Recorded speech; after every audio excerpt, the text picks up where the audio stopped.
బాలీవుడ్ లో 100 కోట్ల రెమ్యూనరేషన్ ని ముందుగా తీసుకుంది ప్రభాస్. ఇప్పుడు డబుల్ సెంచరీకి రీచ్ అయ్యాడు.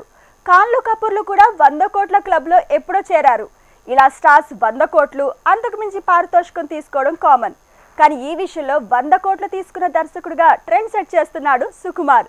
రాజమౌళిలానే సెంచరీ కొట్టాడనుకునే లోపు ఇండియాలో 100 కోట్ల పారితోషికంతో వన్ అండ్ ఓన్లీ డైరెక్టర్ అనిపించుకుంటున్నాడు. అదెలా? సుకుమార్ 100 కోట్ల రెమ్యునరేషన్ అందుకున్నాడు.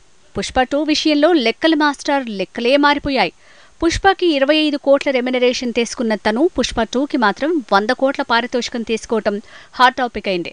బాలీవుడ్ డైరెక్టర్స్ కూడా ఈ రేంజ్ లో రెమ్యునరేషన్ తీసుకోవట్లేదు. పుష్ప పాన్ ఇండియా లెవెల్లో సడన్ గా వచ్చి సెన్సేషన్ క్రియేట్ చేసిన మూవీ.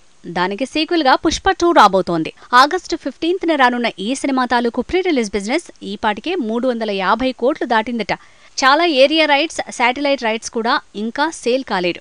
ఈలోపే సుకుమార్ కి 100 కోట్ల చెక్ ఇచ్చిందట పుష్ప 2 ఫిల్మ్. ప్రెజెంట్ ఇండియాలోనే 100 కోట్ల రెమ్యునరేషన్ తీసుకుంటున్న దర్శకుడంటే రాజమౌళినే. బాహుబలికి 75 కోట్లు తీసుకున్న తను RRRకి 100 కోట్లు తీసుకున్నాడు.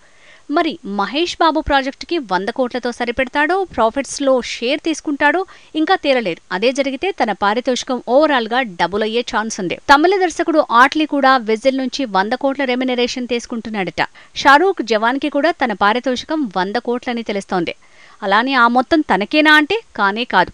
Heroine, cinematographer, editor, music director వీళ్లకి రెమ్యునరేషన్ తన రెమ్యునరేషన్ నుంచే ఇస్తాడట. అంటే వాళ్ల పారితోషికం తీస్తే ఈ దర్శకుడికి దక్కేది 50 నుంచి 70 కోట్ల మధ్య ఉంటుంది. కాబట్టి 100 కోట్ల డైరెక్టర్ అనలేం. ఎలా చూసినా పుష్ప 2 మూవీ తాలూకు డైరెక్టర్ పే చెక్ అలానే ఓటీటీ రైట్స్ లో వాటా కలుపుకుని సుకుమార్కి 100 కోట్లు అప్పచెప్పారట. అలా లెక్కల మాస్టారు 100 కోట్ల దర్శకుడిగా మారిపోయాడు. రాజమౌళి కూడా తన పారితోషికంలో మ్యూజిక్ డైరెక్టర్కి తానే చెల్లించుకోవాలి. అలా చూస్తే తనకంటే సుకుమారే పారితోషికంలో ముందున్నట్టు అంటున్నారు.